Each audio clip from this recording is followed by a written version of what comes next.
United global peace foundation, United consciousness और project self की तरफ से आप सभी का हार्दिक स्वागत है। दोस्तों, हम लोग रामचरितमानस सीरीज का अध्ययन कर रहे हैं। आज इस सीरीज का 55वां सेशन है, 55th। हम लोग अयोध्या कांड पढ़ रहे हैं और आज दोहा 22 से आगे पढ़ना शुरू करेंगे।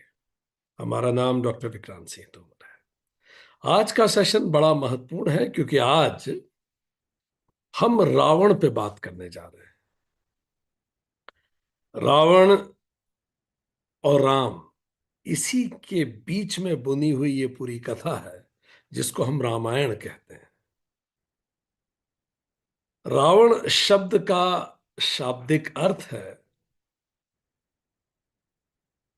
उच्च, बहुत तेज, लाउड रुदन, बहुत तेज रोना, बहुत लाउड, पेनफुली रोना।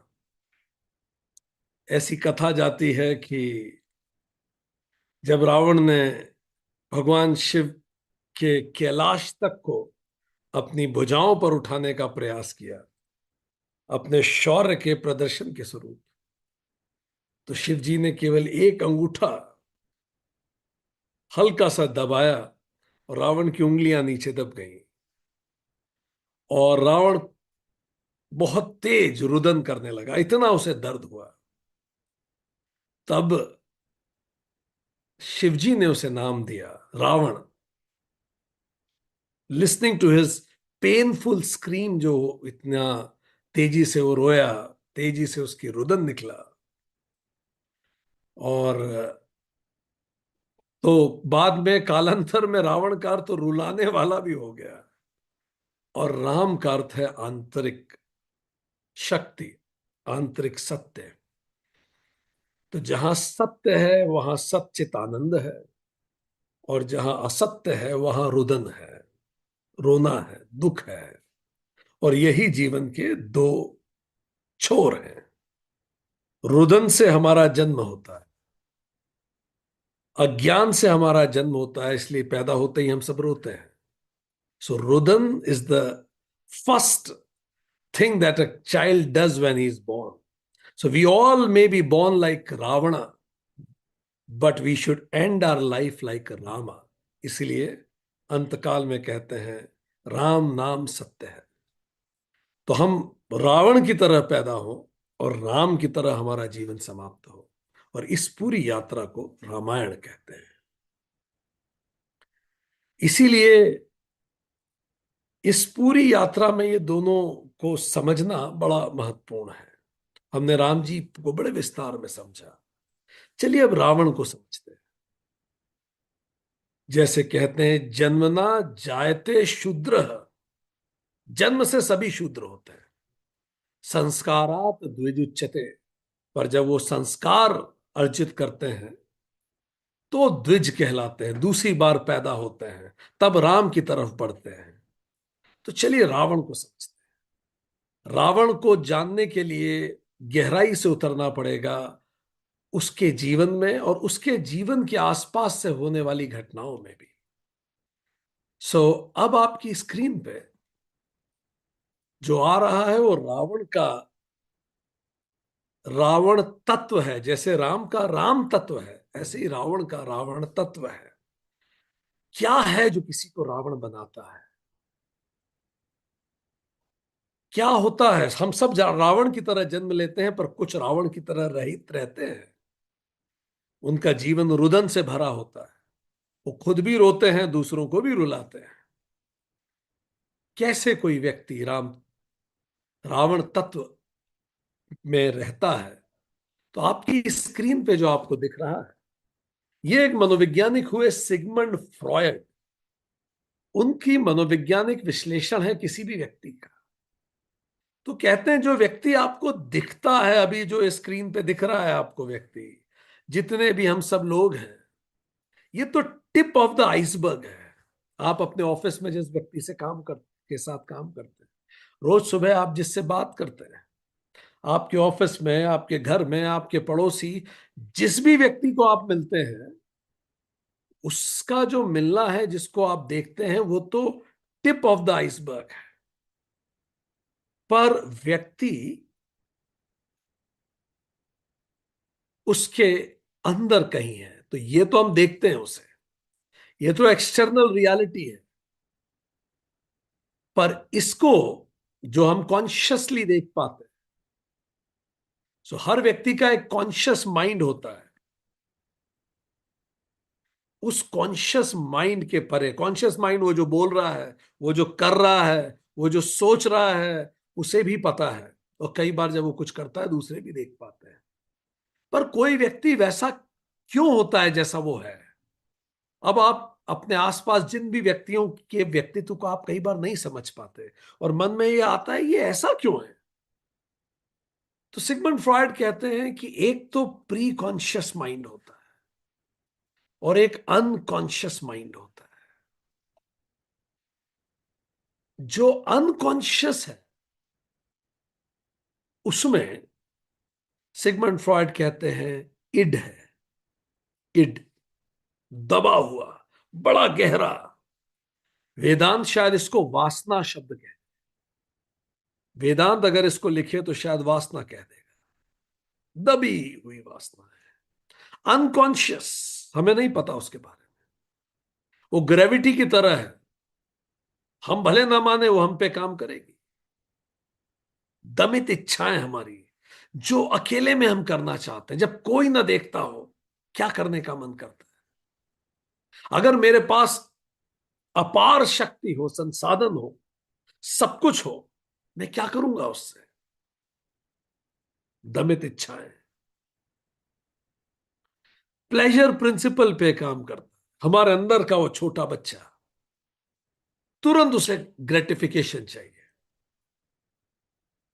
तो हमारे अंदर तुरंत ग्रेटिफिकेशन की वो इच्छा, जैसे आप छोटे बच्चों को देखेंगे, वो जो इच्छा, जैसे किसी ने बुरा बोला, हमारा भी मन करता है बुरा बोल दे। किसी ने मारा, मेरा भी मन करता है वापस मारो। ये इमीडिएट ग्रेटिफिकेशन। यही हमसे तुरंत व्हाट्सएप पे मैसेज टाइप करवाता है गुस्से में और फट से भिजवा देता है। कई बार खुद को हम कहते हैं मत बोलो, यही बुलवा देता है कि क्यों नहीं बोले, हम कब तक सहन करेंगे। ब्ला ब्ला ब्ला बोल दिया और बाद में सॉरी फील कर रहे हैं, आप ज्यादा ही बोल रहे हैं। ये करवा प्लेजर प्रिंसिपल, तुरंत शांति में। इंपल्सिव है ये, इंस्टिंक्टिव है, एनिमल जैसा। और मॉरलिटी प्रिंसिपल पे काम नहीं करता। मॉरल वॉरल नहीं, मुझे क्या अच्छा लग रहा है मैं वो जानता हूं बस। इसलिए कई बार जब हम इमोरल कर्म भी कर जाते हैं तो जानिए इड हमसे करवा लेता है, क्योंकि उसको इमीडिएट ग्रेटिफिकेशन चाहिए। करप्शन वरप्शन, हर तरह का करप्शन यहीं से निकलता। इड, दबी हुई इच्छा है, हमारा गहरा व्यक्तित्व। पर अगर यही रहता तो हम जानवर ही होते ना, जानवर ही होते। पर फिर हमारे पेरेंट्स हैं, उन्होंने हमें सिखाया, संस्कारात द्विजिच्छते। फिर हमें संस्कार मिले जिसको नाम दिया गया super ego. Rule book, good ये अच्छा है, बैड ये अच्छा नहीं है, डूज डोंट्स, ये सब चीजें ये हमारे कॉन्शियस अनकॉन्शियस दोनों में रहती है। मॉरल कंपस हमें मिला, राजा बेटा बनो हमें बताया गया, परफेक्ट काम करना चाहिए। It works on morality principle. इसी से समाज, सोसाइटी ही नहीं होती अगर केवल इड रहता तो। दंगे इड ही तो करवाता है। इड ही हमारे अंदर का बच्चा है जो इमीडिएट ग्रेटिफिकेशन चाहता है। बुरा नहीं है, वो स्ट्रेट फॉरवर्ड है। पर मॉरलिटी प्रिंसिपल पे काम करता है सुपर ईगो। इंटरनलाइज करो उन रूल्स को। गिल्ट ये सब यहीं से निकलता है। इड को कोई गिल्ट नहीं, सुपर ईगो को गिल्ट होता है। सुपर ईगो मॉरलिटी है। अब ये दोनों आपस में एक व्यक्ति के अंदर लड़ते हैं, जैसे अर्जुन के अंदर लड़ रहे थे। अर्जुन के अंदर इन दोनों की तो लड़ाई होती है, सबके अंदर लड़ाई होती है। इड कहता है जिस लड़की को पसंद करते हो उससे शादी करो। सुपर ईगो कहता है अच्छा माता पिता ने इतना पाल पोस के बड़ा किया, उनकी ना सुने। इड कहता है जो डिग्री करनी है वो करो। सुपर ईगो कहता है जो पिताजी कह रहे हैं वो भी विचार करो। ईड कहता है व्रत रखा है तो क्या हुआ, केक बार बार नहीं मिलता, ये तो फेवरेट केक है, खरीदो और खाओ, कौन से हनुमान जी आके ही देख लेंगे। सुपर ईगो कहता है नहीं, एक बार वचन दे दिया तो उसको जियो। ये लड़ाई चलती रहती। How many of you can relate? अंदर ही अंदर ये दोनों बातें आती रहती है। ठीक। इट कहता है कि ऑफिस में पॉलिटिक्स करो ना यार, काट के आगे बढ़ो, दूसरे के सर पे पैर रख के आगे बढ़ो, जीवो जीवस से जीवनम, ऐसे ही आगे बढ़ा जाता है। सुपर ईगो कहता है नहीं, जो चीज मुझे मेरे लिए पसंद नहीं है मैं किसी के साथ नहीं करूं। अब जब ये आपस में लड़ते हैं व्यक्ति के अंदर, तो व्यक्ति कंफ्यूज हो जाता है, मैं क्या करूं। यही अर्जुन की परेशानी है। जब ये एक्सट्रीम लड़ाई होती है तो सुसाइड तक चली जाती है। फिर एक बीच का रास्ता इमर्ज होता है जिसको कहते हैं ईगो। ये रियलिटी प्रिंसिपल पे काम करता है। रियलिटी प्रिंसिपल रैशनल बिहेवियर है, ये रैशनल। ये ग्रेटिफिकेशन को डिले करेगा कि नहीं नहीं देखो यार ये ठीक नहीं, अभी तुम कुछ बोल दोगे, उसने बदतमीजी की है, तुम भी कर दोगे तो तुम भी वही गलती करोगे जो उसने की है। फाइनली तुम दोनों एक ही बोट में आ जाओगे, अभी रुको, समय का वेट करो, टंके की चोट पे बदला लेंगे, अभी नहीं, सबका समय आता है, क्रोध में मत करो। ये सब ईगो कहता है। ईगो को अहंकार शब्द से मत लीजिए, ये by chance it is like the same thing, it's not that अहंकार। सो सिगमंड फ्रॉइड सेड कि ये तीनों चीजें मिलके ईगो इज बैलेंसेस, ईगो इन दोनों को बैलेंस करता है। इसलिए जो रैशनल मैनेजर्स होते हैं उनका ईजीओ, ईगो हाई होता है। ईगो मतलब अहंकार नहीं है, वो समय को देख के मौके के अनुरूप निर्णय लेते हैं, मन उनका भी कुछ करता है पर खुद को रोक लेते हैं। इसको कई बार इमोशनल इंटेलिजेंस से भी कनेक्ट करके देखा जा सकता है ईगो को। तो सिगमंड फ्रॉइड कहता है कोई भी व्यक्ति इन तीनों का गठजोड़ है। जिसमें ईड हैवी होगा वो ब्लंट होगा, जो उचित लगेगा उसे, जो उचित मतलब जो उसको अच्छा लगेगा वो करेगा, उचित इज द रॉन्ग वर्ड, जो मुझे अच्छा लगा मैंने वो किया, वो ऐसे जिएगा। जो सुपर ईगो हैवी होगा वो हर जगह मॉरलिटी प्रिंसिपल को सबसे ऊपर रखेगा, जो सही होगा वो करेगा। जो ईगो ड्रिवन होगा वो मौके के अनुरूप निर्णय लेगा। सो ये तीनों मिलके बनता है व्यक्ति, या कहें व्यक्तित्व, इन्हीं तीनों से मिलके बनता है। रावण का भी व्यक्तित्व में निश्चित तौर पे तीनों रहे होंगे, बट भारतीय मनोविज्ञान इससे और गहरा जाता है। भारतीय मनोविज्ञान ये नहीं कहता कि कोई व्यक्ति केवल इन्हीं तीनों से मिलके बना है। वो ये कहता है कि इस तीन के परे भी हम हैं। ये भारतीय मनोविज्ञान का विचार है। एक व्यक्ति का पर्सनालिटी जैसे आज आप हैं, ये तीन चीजों से मिलके बनी है। पहला जन्म संस्कार, सॉरी, पहला जन्म संस्कार,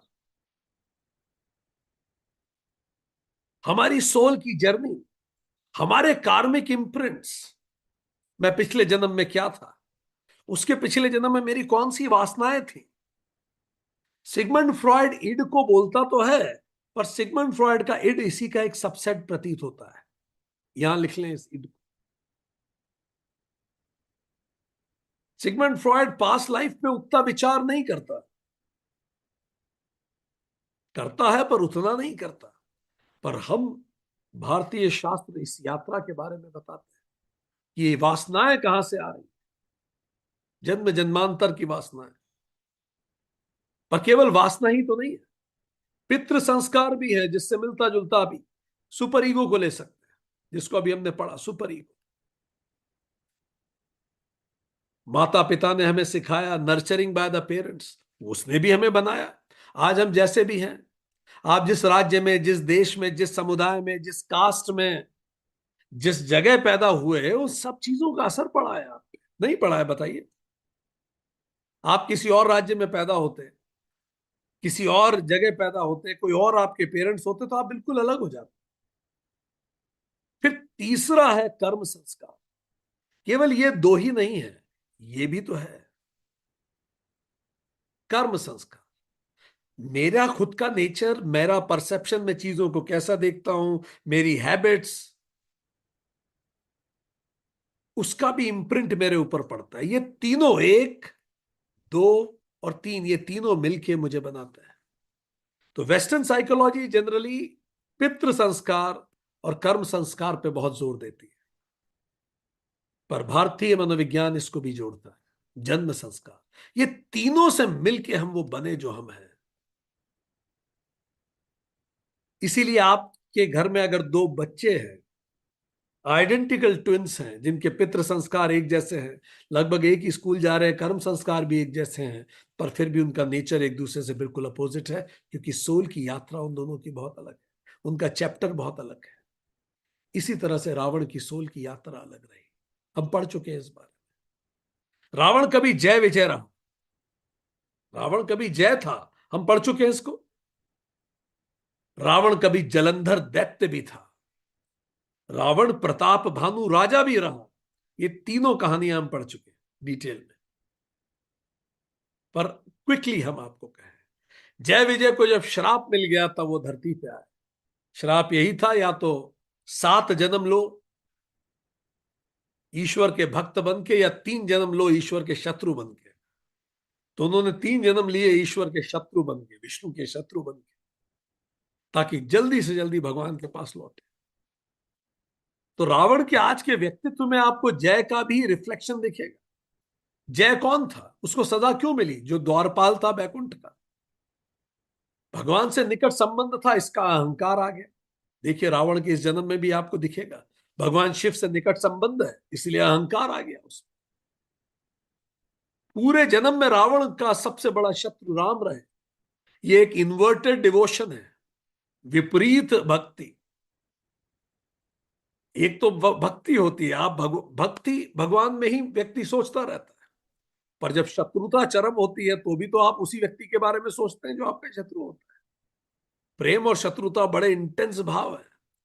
तो शत्रुता इनवर्ट डिवोशन है, ये विपरीत भक्ति है। प्रेम उतना ही फोकस रहता है उस व्यक्ति पे। तो जय के जन्म के कुछ रिफ्लेक्शंस यहां भी दिखेंगे आपको रावण।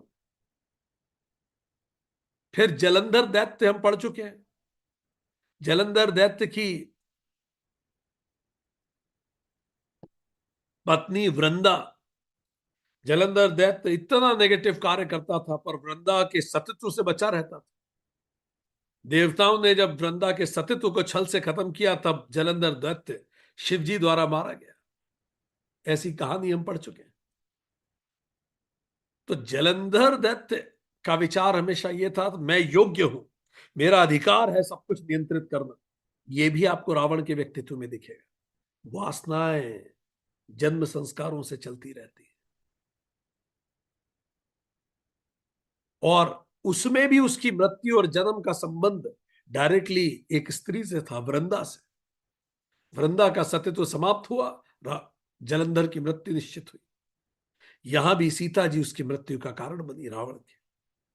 तीसरा, जलंधर दैत्य को यही लगता था मैं इनविंसिबल हूं, कोई मुझे नहीं हरा सकता, कोई नहीं मार सकता। रावण को भी जन्म में यही लगता है। और तीसरा, प्रताप भानु, जो सर्व सम्राट बनना चाहता था, तीनों लोगों पर अधिकार करने के लिए चाहता था, और उस व्यक्ति ने उसको छल से ब्राह्मणों को जहर खिलवा दिया, उससे उसे श्राप लग गया। प्रताप भानु को हम पढ़ चुके हैं। सही लोगों की राय ना लेना, सही राय को न सुनना, प्रताप भानु के समय से चलता है। इस जन्म में भी रावण विभीषण और मंदोदरी को नहीं सुनेगा। तो पहली बात हमने करी कि जो जन्म संस्कार है के, जलंधर के, प्रताप भानु के, वो सब रावण में रिफ्लेक्ट हो। रावण, रावण में आपको ईड दिखता है, तुरंत बदला लो, तुरंत ये कर जाओ, सीता जी का अपहरण कर लो, ये करो वो करो, तुरंत अटैक करो, मेरे विरुद्ध किसी ने बात कही उसको छोड़ूंगा नहीं, विभीषण को निकाल दो। बोलने से पहले, करने से पहले कुछ नहीं सोचना, इड। पर रावण में सुपर ईगो भी है, विशर्बा ऋषि, जो स्वयं जिनकी लीनेज भगवान ब्रह्मा से जाती। तो ब्रह्मा जी की वंशावली में रावण पैदा हुआ, शिव भक्ति मिली उसे, वैदिक ज्ञान उसे मिला, तो उसे हर पल ये तो पता ही था रावण को सही क्या है गलत क्या है।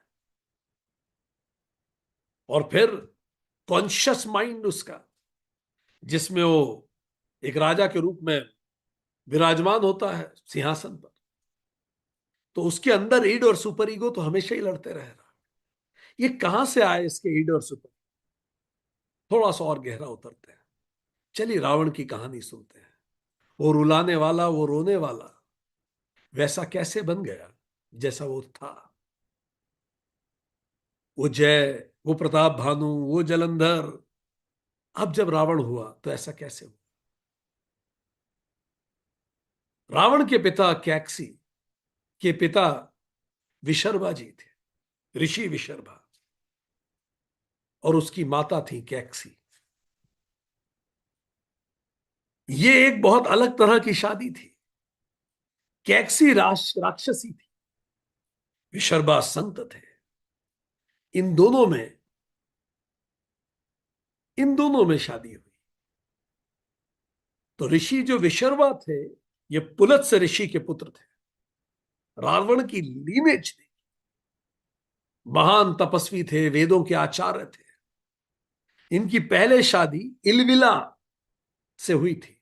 इससे इनको कुबेर नामक पुत्र प्राप्त हुआ था।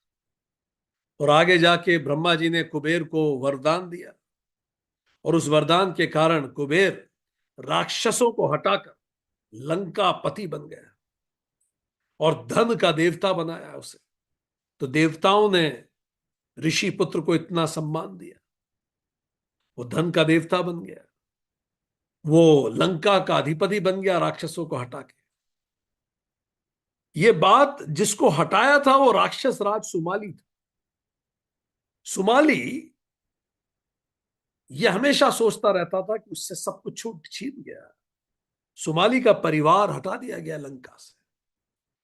तो उसने जानबूझ के अपनी बेटी कैकसी की शादी की योजना बनाई विशर्बा ऋषि से, ताकि जो संतानें उत्पन्न हो वो उनमें विशर्बा का ज्ञान और राक्षस राज सुमाली की शक्ति, शस्त्र और शास्त्र, ताकि वो कुबेर को भी हरा सके और अपना खोया राज्य वापस प्राप्त कर।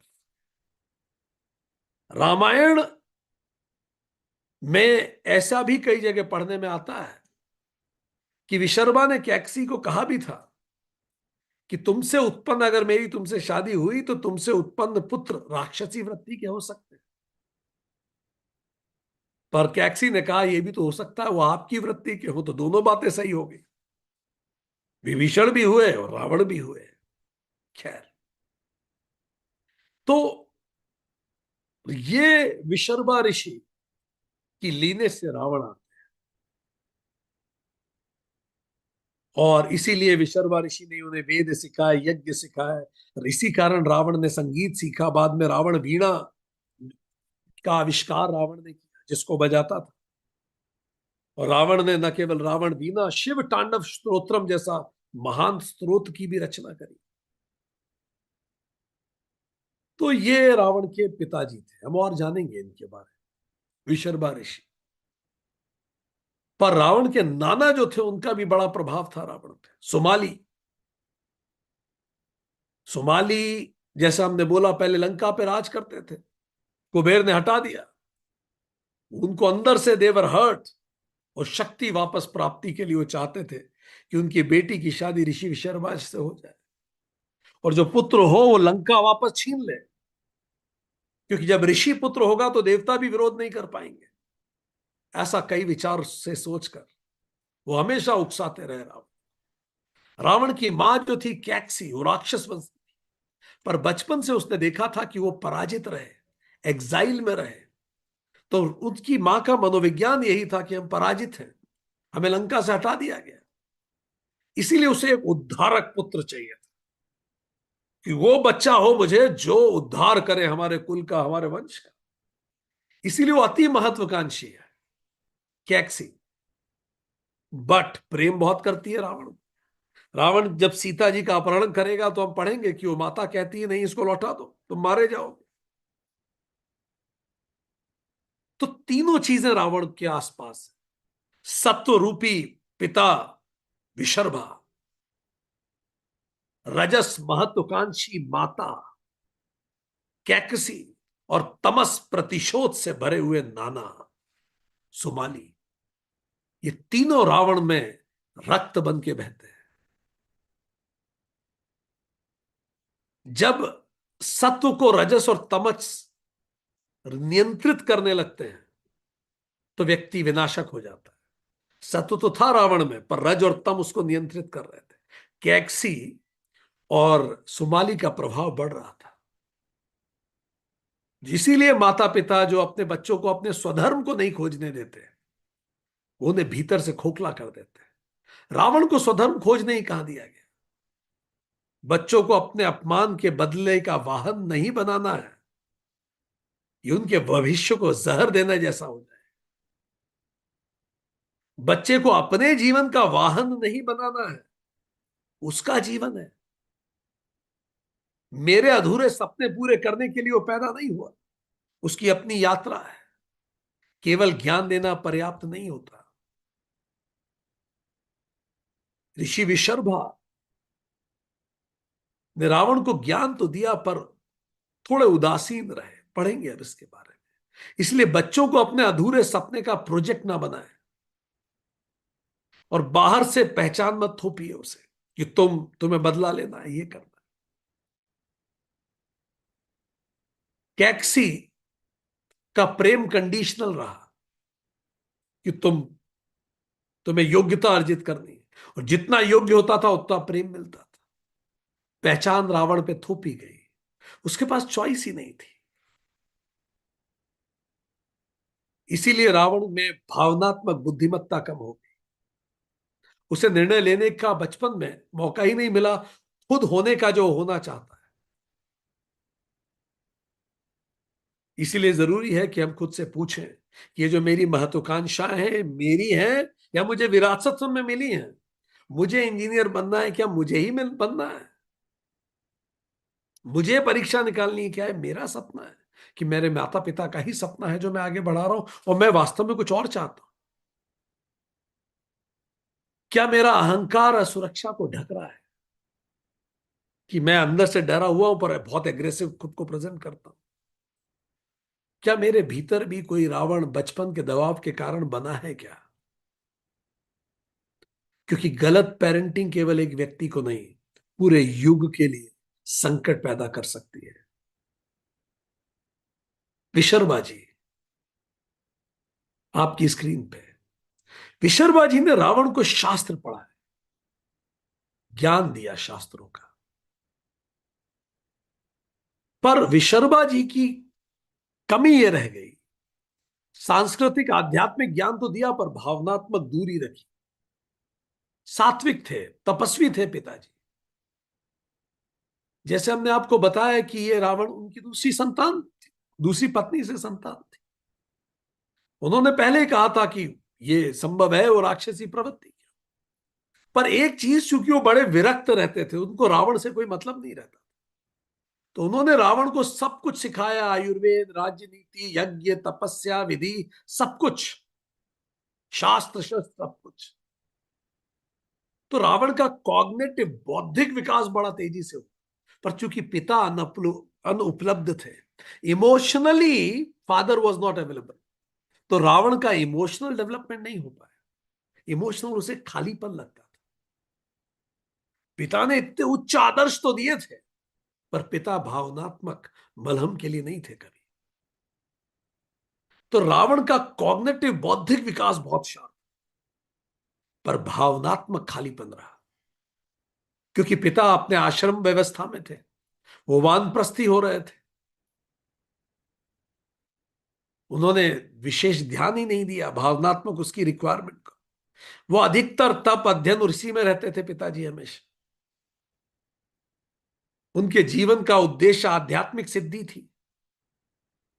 इसके कारण रावण की इनकी पेरेंटिंग कैसी हुई?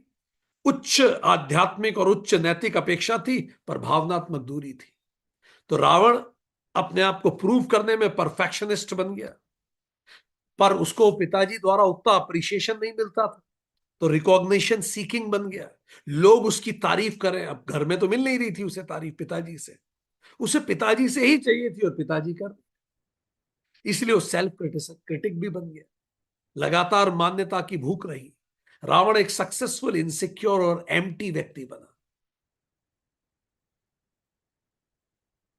हमेशा ये जो गैप है पिताजी से, उसको अंदर ही अंदर उसके अंदर कैविटी रही। उनका संदेश था तुम तेजस्वी हो पर प्रवृत्ति राक्षस की है, इसलिए खुद पर नियंत्रण रखना। उन्होंने कैक्सी को भी कहा कि तुम्हें ध्यान रखना पड़ेगा। तो विशर्बा जी ने धर्मा सेंटर्ड पेरेंटिंग की, पर डिटैच्ड पेरेंटिंग थी। बाद में जब बड़े होकर रावण ने वापस लंका पे कब्जा किया, कुबेर को भगाया, तो रावण कुबेर को गिरफ्तार करना चाहता था, पर ऋषि विशर्बा ने कुबेर को कहा कि तुम भाग जाओ, छोड़ो अब यहां से जाओ। तो ऋषि विशर्बा ने जब ऐसा कहा और कुबेर को जाने दिया, तो रावण के मन में यह आया कि पिता ने मेरा साथ नहीं लिया, अभी भी बड़े भाई का साथ लिया। तो संघर्ष टालने का जो प्रयास था विशर्बा का, कि दो भाई आपस में लड़े, रावण ने उसको ऐसा देखा कि पिता मेरे विरुद्ध खड़े हो गए, क्योंकि भावनात्मक कनेक्ट पिता से पहले से ही कम था।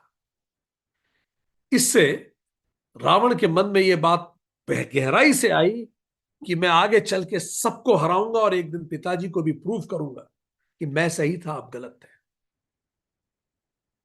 तो पेरेंटिंग केवल धर्म नहीं, संबंध भी इंपॉर्टेंट है उसमें। बच्चे को सक्षम माने, उस पर अविश्वास न जताए। तुम कुछ बन सकते हो ये तो बताएं, पर मैं तुम्हारे साथ हूं ये भी कही है। आज उनको ऊंचे ऊंचे आदर्श दीजिए, पर अपनापन भी दीजिए। मेंटर केवल ज्ञानदाता नहीं होता, इमोशनल एंकर भी होता है। नैतिक उपदेश तभी प्रभावित होते हैं, प्रभावी होते हैं, जब संबंध अच्छे होते हैं। और अगर हम दूरी से दूरी रखेंगे तो विद्रोह का जन्म हो सकता है। कुछ फूड फॉर थॉट, क्या हमारे साथ भी ऐसा हुआ क्या? हम अपने अंदर झांक के देखें। क्या मुझे जीवन में जिससे मान्यता मिलनी चाहिए थी, रिकॉग्निशन मिलनी चाहिए थी, उससे नहीं मिली क्या? क्या मेरे कामों को उतना अप्रिशिएशन नहीं मिला? किससे नहीं मिला? और मैं क्या कर रहा हूं उस अप्रिशिएशन को लेने के लिए? क्या उसने मेरी क्वेस्ट ऑफ अप्रिशिएशन बहुत बढ़ा दी क्या?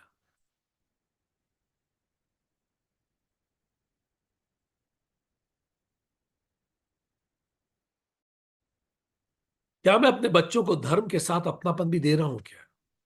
Some food for thought. पर अगर रावण को केवल यही मिलता, तो रावण नैतिक रूप से बड़ा उच्च होता। पर रावण का जीवन उतना सरल कहां था। सुमाली जो उसके नाना थे, लगातार एक विपरीत शिक्षा उसे दे रहे थे, लगातार विपरीत शिक्षा। सुमाली की पेरेंटिंग स्टाइल ट्रॉमा ड्रिवन थी, बिल्कुल अलग थी विशर्मा से। सुमाली क्लैन ट्रॉमा का शिकार था, हमारी क्लैन खतरे में है, हमें निकाल दिया लंका से इंसल्ट करके, तुम्हें इस क्लैन को बचाना है रावण बचपन से। हे दशानंद, इस क्लैन को बचाओ, हमारा वंश श्रेष्ठ, हमारा अधिकार था, देवताओं ने षड्यंत्र कर लिया। इसको कहते हैं कलेक्टिव नार्सिसिज्म। अपनी कौम को बचाओ, हम सर्वश्रेष्ठ, बाकी सब कौमें कमजोर हैं, और पुराने गौरव की स्थापना के लिए हिंसा करना भी ठीक है, मारो, हिंसा करो। इसीलिए जो टीचिंग्स विशर्बा की थी, उसका असर कम होने लगा। इंस्ट्रूमेंटल पेरेंटिंग थी सुमाली की। मतलब बच्चे लक्ष्य नहीं है, बच्चे व्यक्ति भी नहीं है, बच्चे केवल एक लक्ष्य की प्राप्ति का साधन है। हमारे समाज समाज में हमारी इज्जत बढ़ाने के लिए हमें बच्चे चाहिए। मेरा नाम हमेशा बना रहे इसलिए मुझे बच्चे चाहिए। बच्चे कोई, उनका खुद का कोई लक्ष्य परमिटेड नहीं है। तो रावण कोख में आने से पहले ही सब कुछ पहले फाइनल हो गया था। ऐसा पुत्र चाहिए जो वंश की खोई हुई महिमा लौटाए। ये व्यक्ति नहीं था रावण, एक पॉलिटिकल जियो पॉलिटिकल प्रोजेक्ट था ये सोमाली के लिए। इसी को मनोविज्ञान में कहते हैं parenting for paternal needs, not the child's need. Parents अपने लिए बच्चे को जब बड़ा करते हैं, मेरी इच्छाएं पूरी करेगा, मेरा सहारा बनेगा, it's not about kid, it's about them. न केवल इतना ही, विनमस एम्बिशन इंजेक्शन रावण में दिया गया। सुमाली लगातार कहता है तुम्हें लंका लेनी ही है, देवताओं ने अन्याय किया था, विक्टिम माइंडसेट बचपन से बोल बोल के बड़ा किया, और अन्याय हुआ हमारे साथ, कुबेर ने सब कुछ छीन लिया, तुम्हें बदला लेना होगा।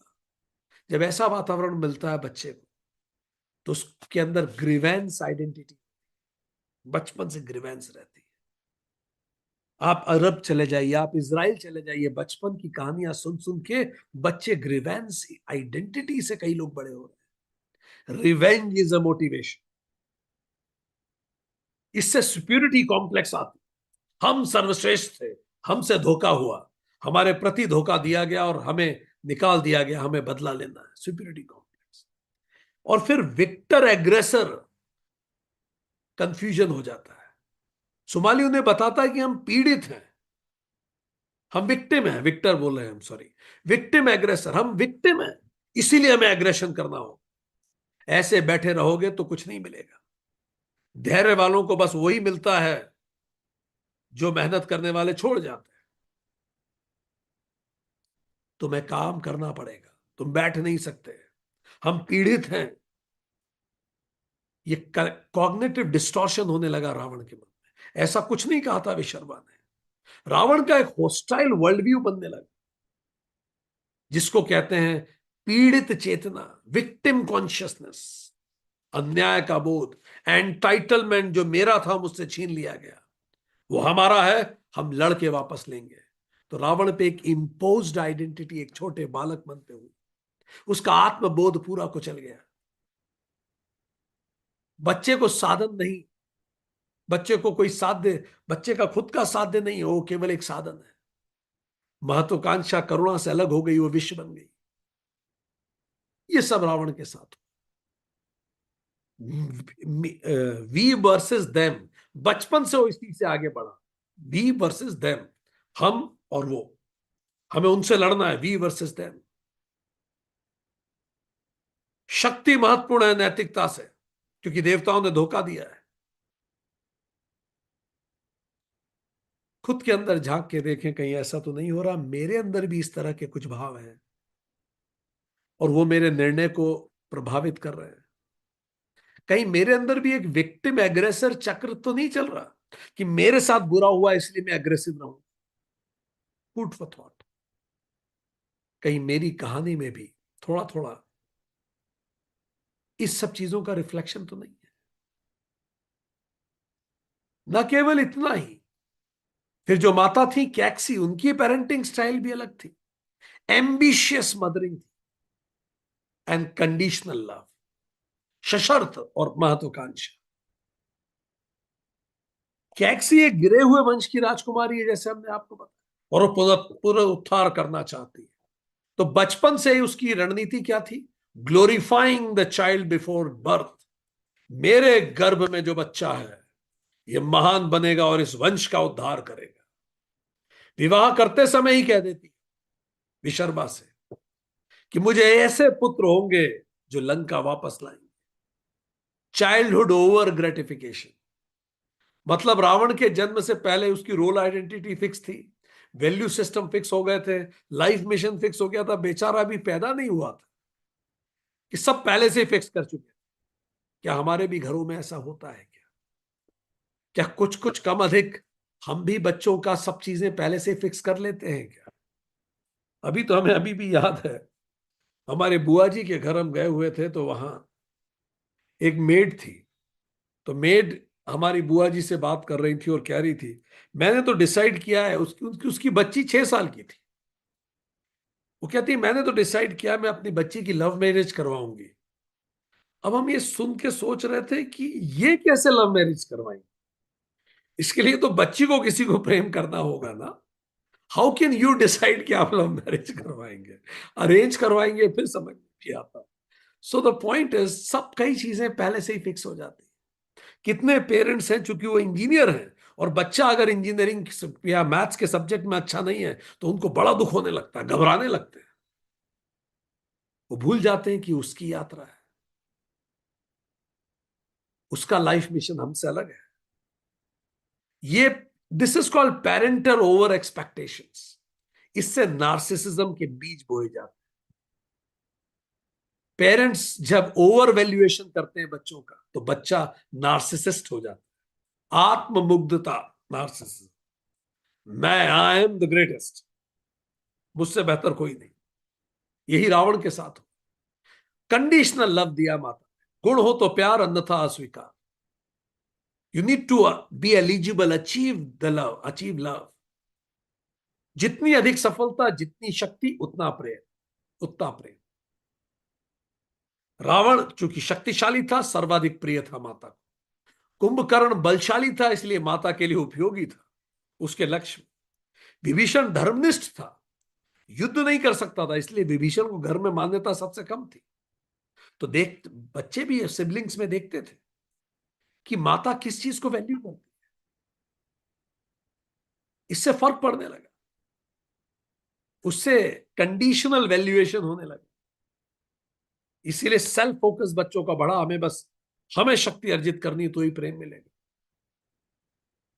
आइडेंटिटी इंपोजिशन, बच्चा खुद क्या चाहता है इसका कोई अर्थ नहीं था रावण के घर में। कैक्सी कहती है तुम्हें असुर कुल की महिमा नहीं। इसका मतलब उसका जो स्वधर्म है रावण का, उसने खुद ने नहीं चुना, वो उसके अनुभव से नहीं आता।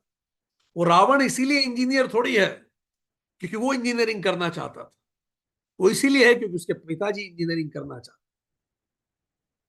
अभी एआईसीटी ने सर्वे किया, all India council of technical education, कुछ समय पहले, और एआईसीटी ने कहा 75% इंजीनियर्स अनएम्प्लॉयबल है। क्यों?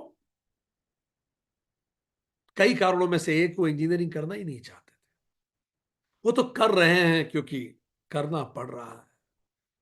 इसीलिए हम कितने लोगों को देखते हैं जब वो कहीं और जाते हैं, कुछ समय बाद हमने देखा है जो उन्होंने ग्रेजुएशन पोस्ट ग्रेजुएशन में किया था, खासतौर पे ग्रेजुएशन में जो किया था, उसका बिल्कुल उल्टा वो अपने करियर में कर रहे हो। पलट के देखिए अपने आसपास, ऐसे बहुत सारे इंजीनियर्स मिलेंगे जो अब टेक्निकल सब्जेक्ट्स में नहीं काम कर रहे हैं, वो मैनेजमेंट में कार्य कर रहे हैं। ऐसे बहुत सारे मैनेजमेंट वाले मिलेंगे जो अब टेक्निकल में काम, क्योंकि कई चीजें हम दूसरों के लिए करते हैं, हमें भी नहीं पता, वो अनुभव जन्य नहीं है स्वधर्म, वो तो चूंकि सस कर रहे हैं। ये रावण के साथ हुआ, बस वो ज्यादा ग्रैंड ग्रैंड लेवल पे हुआ। Imposed identity. जितने इंजीनियर्स आपको आसपास मिलेंगे, उनसे पूछिए क्या उनका यहां मन इंजीनियरिंग के लिए है, तो एक बहुत बड़ी तादाद में निकलेंगे जिनका हृदय से इंजीनियरिंग नहीं है। पर क्या करें, कर रहे हैं। और जो हृदय से यहां से इंजीनियर है वही फिर इतिहास रचते हैं, टेक्निकल इतिहास। सो चाइल्ड डेवलपमेंट में ऐसे बच्चे एडल्टहुड में रिजिड होते हैं, ईगो ड्रिवन सेल्फ कंसेप्ट बनाते हैं, क्योंकि बचपन से उन्हें कहा गया कि तुम कुछ महान करने के लिए पैदा हुए। ईगो ड्रिवन कंसेप्ट उनका बनने लगा। सिबलिंग का कंपैरिजन तो भर के था रावण के घर में, तीनों भाई बहनों में भी था, और कुबेर से तो परमानेंट था ही हमेशा का। मां अक्सर रावण को कहती थी तुम महान हो, तुम्हें बदला लेना है, अरे विभीषण से नहीं हो पाएगा, ये नहीं कर पाए, ये अलग है, ये अलग प्रवृत्ति का है, इससे कोई मतलब नहीं, तुम कर सकते हो। बार बार रावण को ये बोल बोल के सिबलिंग फेवरेटिज्म हुआ, और इसलिए रावण को लगातार परफॉर्म करते रहना पड़ा to remain entitled of love. इससे रावण में एग्रेशन आया, रिसेंटमेंट आया, अंदर की नाराजगी। परफॉर्म करते रहेंगे तब तक ही प्रेम मिलेगा, गुस्सा था, मैं फेल नहीं हो सकती क्या, एक बार पास ऑफ टॉप करूंगी तो ही मुझे प्रेम मिलेगा। मॉरल बाउंड्री फेलियर भी, अनुशासन नहीं केवल विजय महत्व।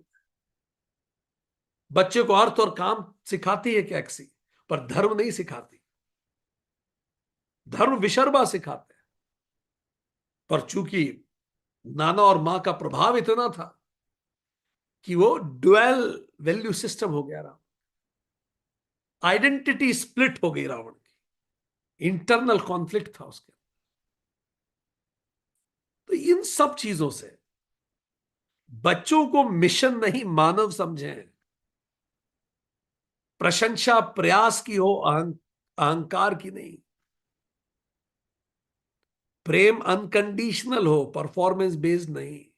बच्चों को अपना स्वधर्म खोजने दीजिए। Let them identify it. शक्ति से पहले संयम सिखाइए। नैतिकता कमजोरी नहीं है।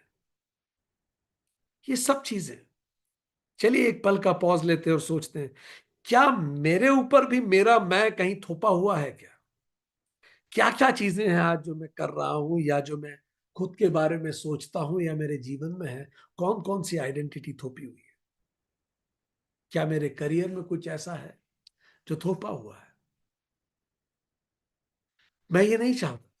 क्या मेरे जीवन में कोई व्यक्ति है जो थोपा हुआ है? मैं नहीं चाहता था। मेरे जीवन में ऐसा क्या क्या है जो थोपा हुआ है? वो मेरा नहीं है। क्या मान्यता ना मिले तो मैं मुझे गुस्सा आने लगता है? If I am not recognise तो मुझे गुस्सा आता है। इसीलिए हम समझे कि रावण का पतन युद्ध भूमि में नहीं, हो तो बचपन से ही शुरू हो गया। जब प्रेम को शर्तों में बांध दिया गया था, पहचान भारत बाहर से उस पर थोप दी गई थी। इसीलिए महत्वपूर्ण है कि अगर हम बच्चों को केवल महान बनाने के चक्कर में उन्हें मानव बनाना भूल गए, तो हर युग में रावण जन्म लेगा। ऐसे ही घरों से रावण निकलते हैं। तो रावण कंफ्यूज्ड है, नाना माँ और पिता के बीच में। वो छोटा सा बच्चा इज अनेबल टू अंडरस्टैंड वो क्या करे। Absolutely opposite teachings. उसका रावण पे असर पड़ने लगा। उसको आइडेंटिटी कॉन्फ्लिक्ट हो गया, मैं कौन हूं उसे नहीं पता।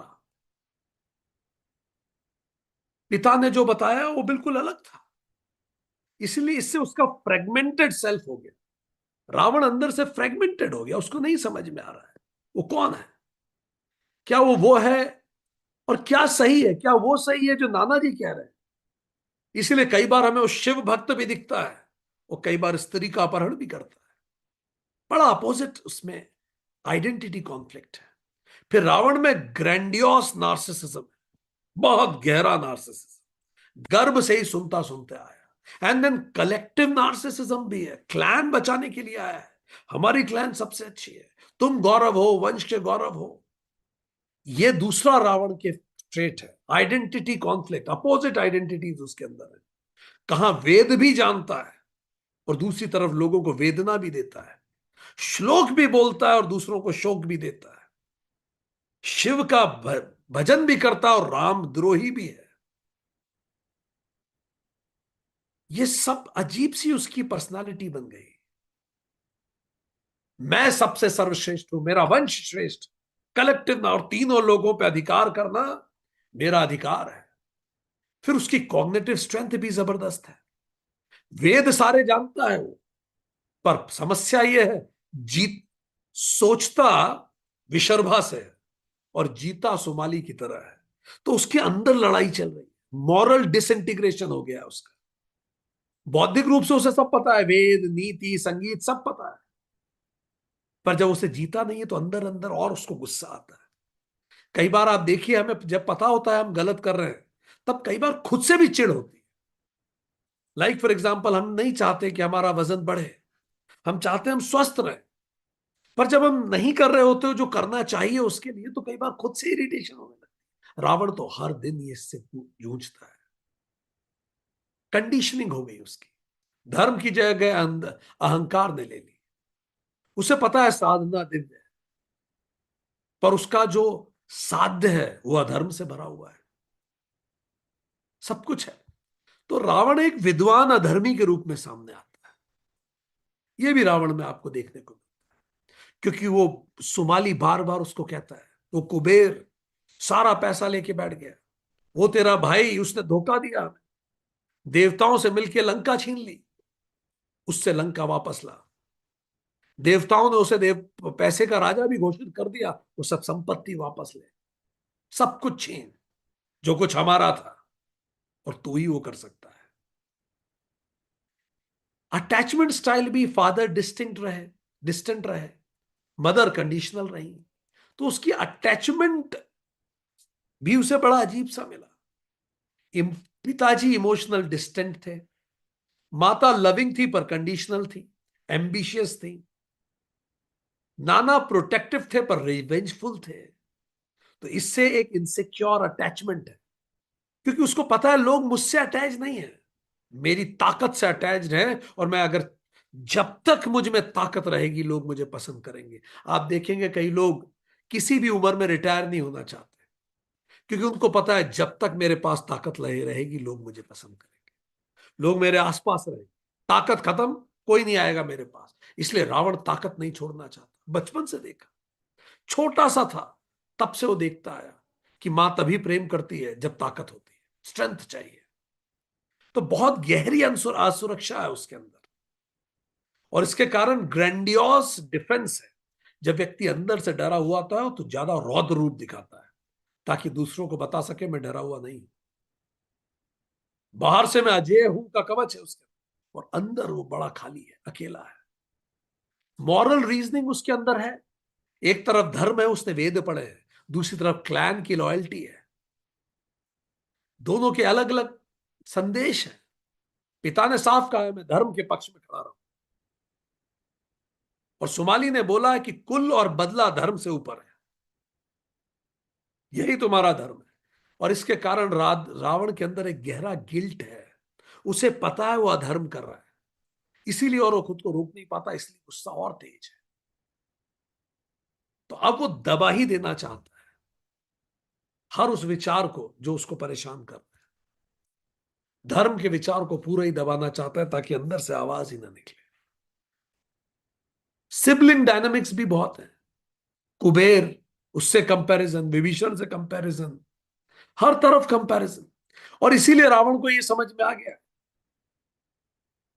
कि जो मेरा समर्थन करेगा बस मैं उसको प्रेम करूं, क्योंकि उसने ऐसे ही देखा है, जो मेरी विचारधारा का समर्थन करे वो अपना, और जो विचारधारा के विरुद्ध हो वो शत्रु।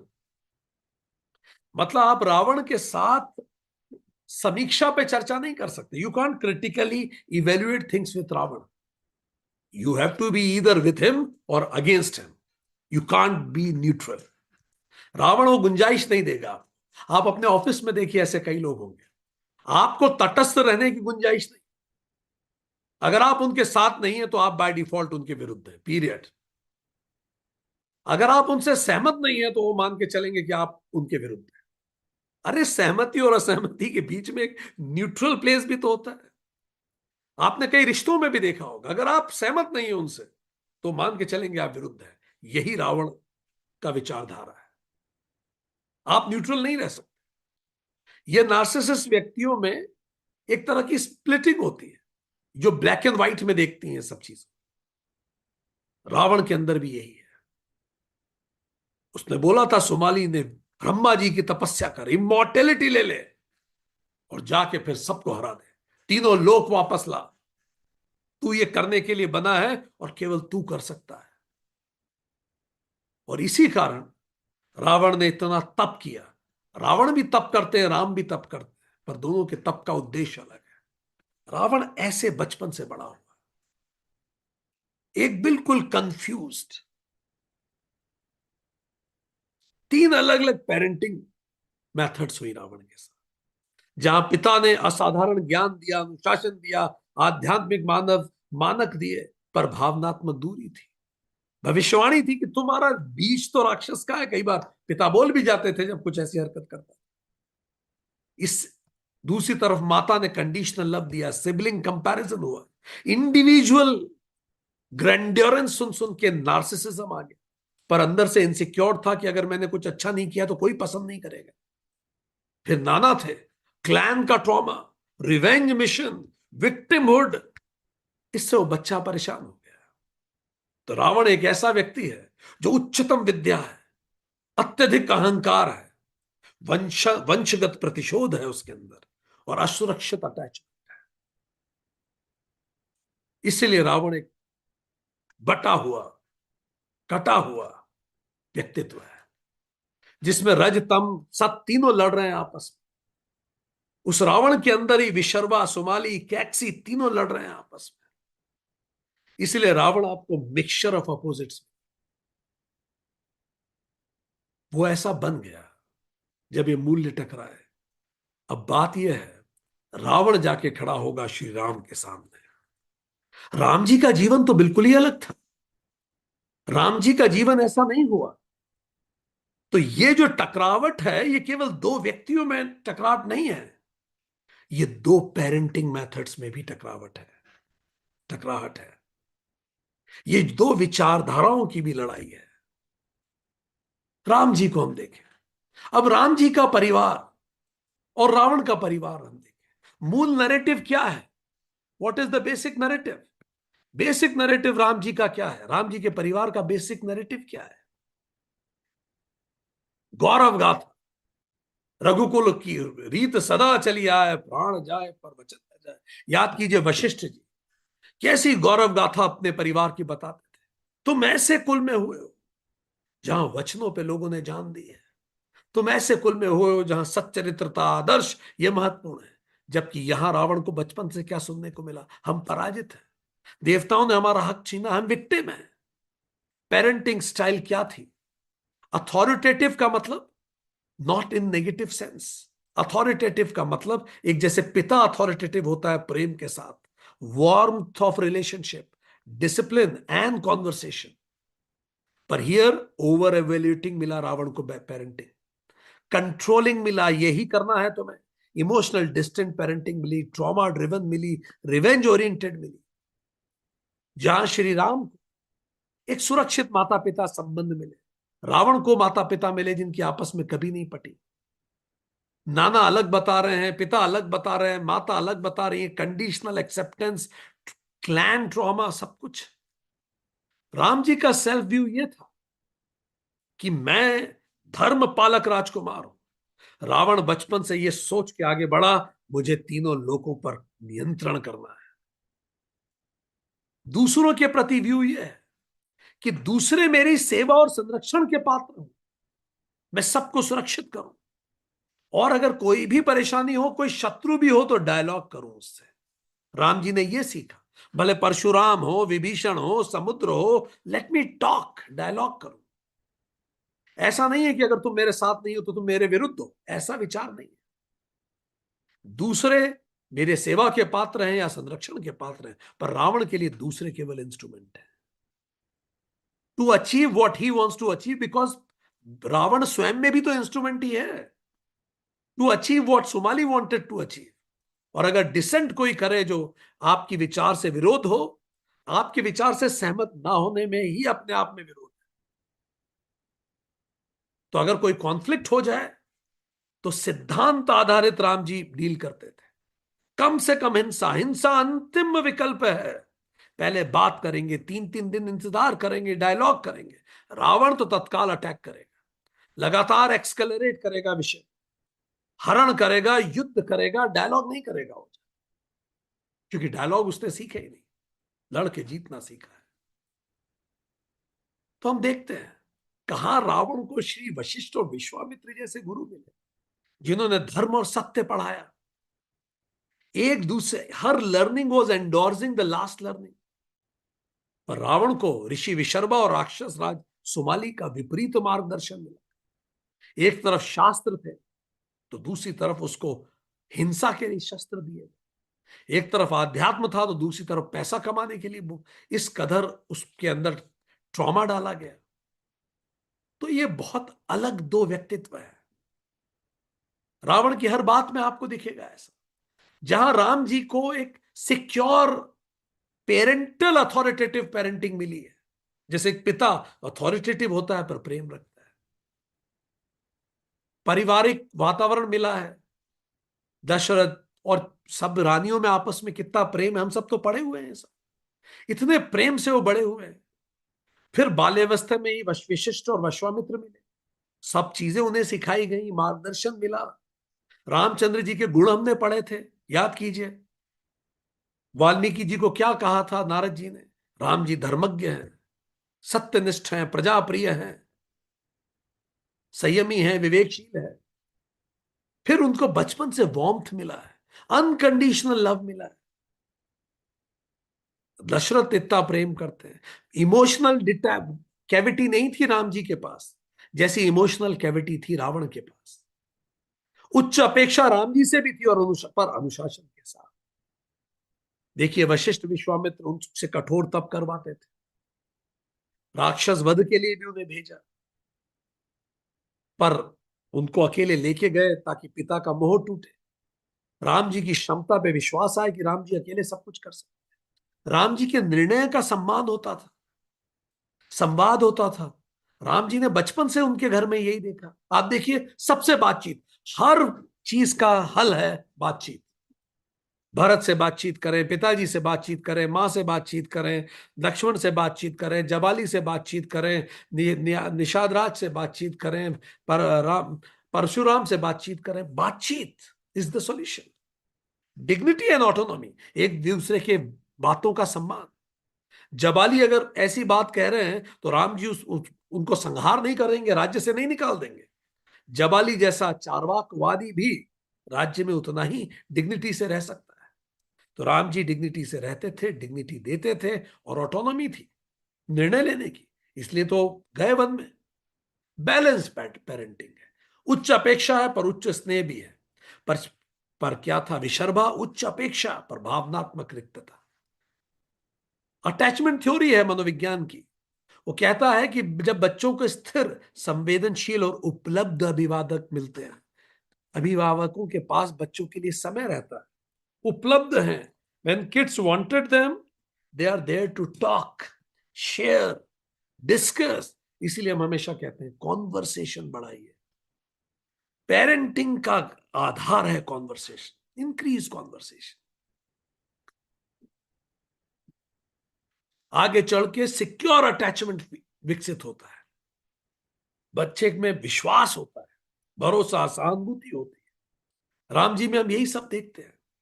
निष्ठा है, रिश्तों में स्थिरता है, सभी रिश्तों में सिक्योर्ड है सब। बिल्कुल नार्सिसिज्म नहीं, लॉन्ग टर्म वैल्यूज में विश्वास रखते हैं। इसीलिए रामचंद्र जी भले वनवास हो, सीताहरण हो, किसी भी स्थिति में धर्म से पीछे नहीं रखेंगे। वैल्यू ओरिएंटेड लाइफ है। जबकि रावण बिल्कुल उल्टा है, हम देख चुके हैं। रावण का पूरा हमने जीवन देखा, कहां ओवर वैल्यूएशन, नार्सिसिज्म, इन सब चीजों के कारण बचपन से पेरेंटिंग डायरेक्टली नार्सिसिस्ट ट्रेट्स उसे मिले, ओवर वैल्यूएशन हुआ, उसको एंटाइटलमेंट लगा है सब चीजों का, एडवर्स चाइल्डहुड एक्सपीरियंस हुए उसे, एसीईज एंड डार्क ट्रायड से गुजरा। Dark triad means narcissism, psychopathy, Machiavellianism. Machiavellianism मतलब end will justify the mean. विजेता से कोई नहीं पूछता उसने क्या गलत किया, एक बार जीत जाओ, तुमने जो किया वो सब सही है। That is called Machiavellianism. End will justify the means, बस जीतो, ऐसे वैसे है जैसे। बचपन का हिंसा, सुरक्षा, प्रतिशोध, ये सब चीजें से उसको नैतिकता से दूर कर दिया। बस हराना जरूरी है। लोभ, चालाकी, हिंसा, ये सब उसके अंदर आ गया। इसीलिए अवॉइडेंस, एंक्शियस, डिसऑर्गेनाइज्ड उसको बचपन मिला। अचीवमेंट पे सब कुछ निर्भर होता था, कंडीशनल था। इसीलिए रावण की सेल्फ इमेज इस तरह की। तो जब रावण और राम जी की युद्ध होता है, जब ये एक दूसरे के विरुद्ध होते हैं, तो ये बहुत अलग व्यक्तित्व हो गए। श्री राम जी के पिता दशरथ, माता कौशल्या का प्रेम पूर्वक मार्गदर्शन मिला, जबकि रावण को ऋषि विशर्वा और माता दोनों का बिल्कुल अलग तरह का पेरेंटिंग मिली। जहां पिता उदासीन थे पर माता कंडीशनल लव दे रही थी। जहां पिता विरक्ति बता रहे थे, माता द्वेष सिखा रही थी। श्री राम चारों भाइयों में आपस में कितना प्रेम था, यहां रावण के भाइयों में ऐसा नहीं था। विभीषण एक अलग थे, कुबेर से अलग जलन थी सबको, बचपन में इस तरह का था। इसीलिए इन लोगों का व्यक्तित्व एक दूसरे से बिल्कुल अलग हो गया। सेल्फ कंसेप्ट राम जी का, मैं धर्म सेवक हूं, उनका मैं श्रेष्ठ हूं। आत्मसम्मान स्थिर और संतुलित। रावण का बाहरी चीजों पर सम्मान निर्भर करता था, उसको वैलिडेशन चाहिए। इमोशनल रेगुलेशन राम जी का बहुत उच्च, इसका आवेगपूर्ण रिएक्टिव। एम्पथी राम जी में बहुत ज्यादा, इनमें बिल्कुल एम्पथी नहीं रावण में, क्योंकि बचपन से उसे एम्पथी नहीं दी गई किसी के द्वारा। देंगे वही जो पाएंगे इस जिंदगी से हम।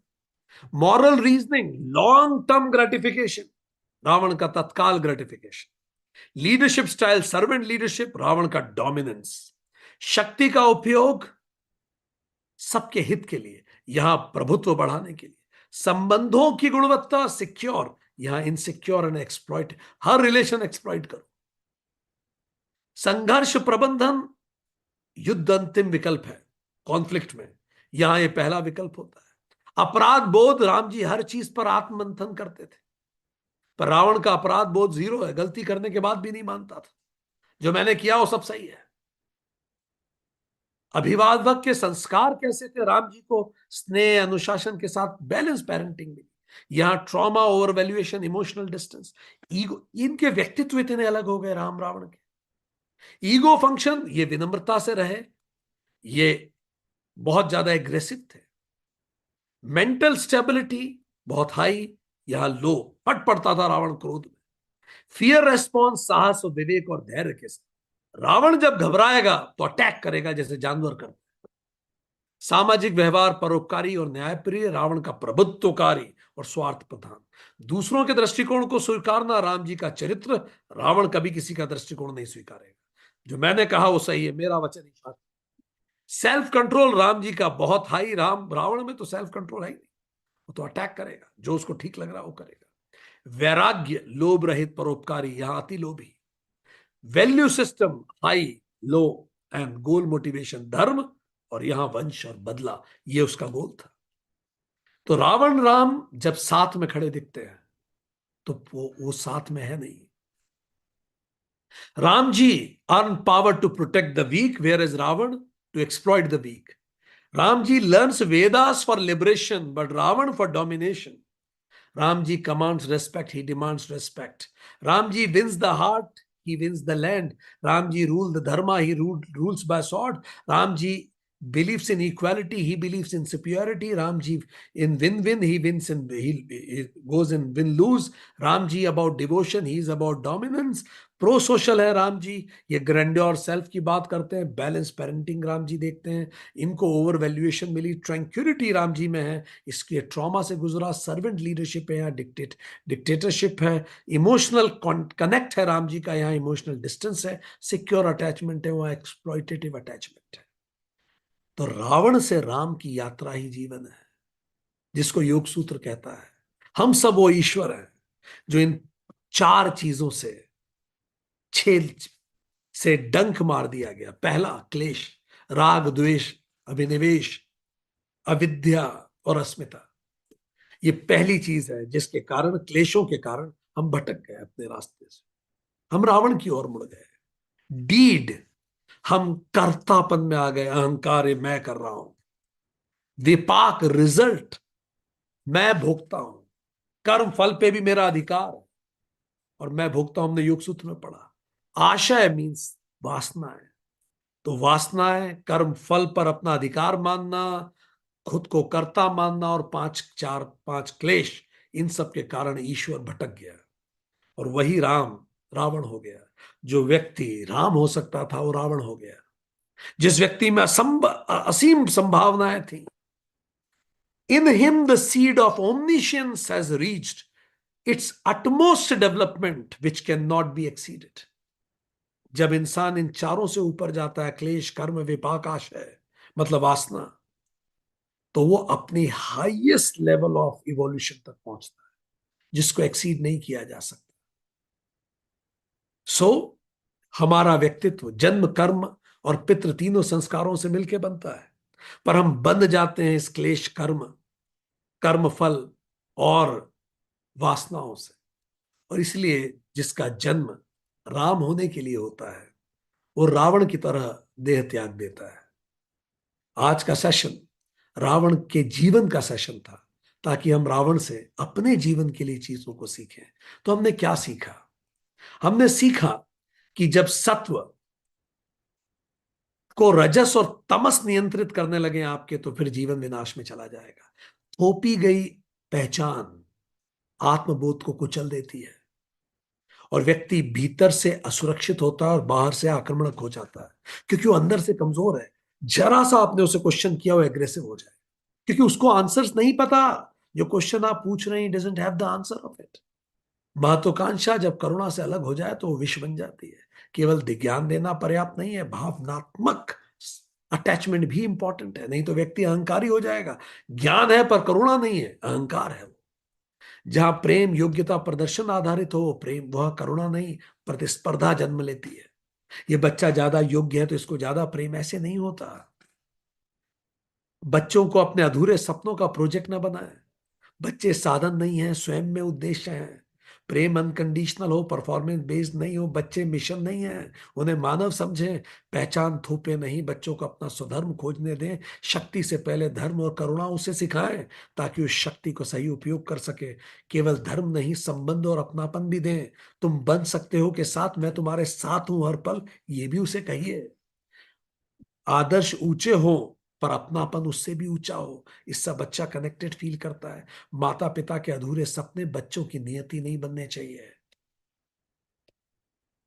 बच्चों को अपने अपमान और बदले का वाहक नहीं बनाना है, ये उनके भविष्य को जहर देना हो जाएगा। हमें ऐसी पीढ़ियां नहीं तैयार करनी है जो बदला लेने के लिए बड़ी हो रही। ये खतरनाक है। विक्टिम कॉन्शियसनेस यदि नहीं सुलझे तो एग्रेसर माइंडसेट बन जाता है। मैं विक्टिम हूं, मैं किसी को नहीं छोड़ूंगा। जब मेरे साथ ऐसा हुआ तो कौन बोला था, अब मैं भी किसी को नहीं छोड़ूंगा। जब पीढ़ा निर्णय चलाने लगे तो विवेक पीछे हट जाता है। ज्ञान के लिए भावनात्मक बुद्धिमत्ता इंपॉर्टेंट है, रावण में नहीं थी। मेंटर केवल ज्ञानदाता नहीं, अपितु इमोशनल एंकर भी होना चाहिए। नैतिकता को कमजोरी ना बनाए, नैतिकता कमजोरी नहीं है। नैतिक उद्देश्य तभी प्रभावी होते हैं जब संबंध सुरक्षित होते हैं। दूरी नैतिक विद्रोह को जन्म देती है। अगर इमोशनली आप अवेलेबल नहीं है तो व्यक्ति एक दिन नैतिकता से भी रिवोल्ट कर देगा। आलोचना और असहमति को शत्रु ना समझें, वो आपका मित्र भी हो सकता है। कोई मेरे साथ नहीं है इसका मतलब नहीं वो मेरे विरुद्ध है। न्यूट्रल भी होते हैं। हम बनाम वे ऐसे ना करें, we versus them, no, let's talk. बड़ी बड़ी चीजें सुननी चाहिए इससे। नैतिक सीमाएं शक्ति से पहले तय करें। नैतिकता महत्वपूर्ण है वो, ताकि हम डिसाइड करें शक्ति का उपयोग कैसे करेंगे। धर्म को व्यवहार में उतारें, केवल भाषण में नहीं। शक्ति से पहले संयम सिखाएं बच्चों को। ये इस पे विचार करना चाहिए आत्ममंथन के लिए। क्या मेरी महत्वाकांक्षा वास्तव में मेरी है या विरासत में मिली है, और मैं अपने जीवन को उसी तरफ मैंने जोत रखा है। सोचूं, कहीं मेरे साथ तो ऐसा नहीं हो रहा। क्या मेरा अहंकार भीतर से असुरक्षा को ढक रहा है? क्या मैं इसीलिए एग्रेसिव हूं कि कोई मेरी कोर तक ना पहुंच जाए कहीं? क्या इसलिए मैं थोड़ा एग्रेसिव होने का ज्यादा ड्रामा करती हूँ? क्या मान्यता ना मिले तो मैं एग्रेसिव हो जाता हूं, असहिष्णु, इनटॉलरेंट हो जाता हूं? अगर कोई मेरी बात को नहीं रिकॉग्नाइज कर रहा है तो क्या मुझे गुस्सा आ जाता है, मैं इंटॉलरेंट हो जाता हूं? क्या मेरी पहचान बाहर से थोपी गई है? मुझे बोल बोल के तुम बहुत अच्छे हो, तुम बहुत अच्छे हो, तो अच्छा होने का प्रेशर क्या मेरे ऊपर है?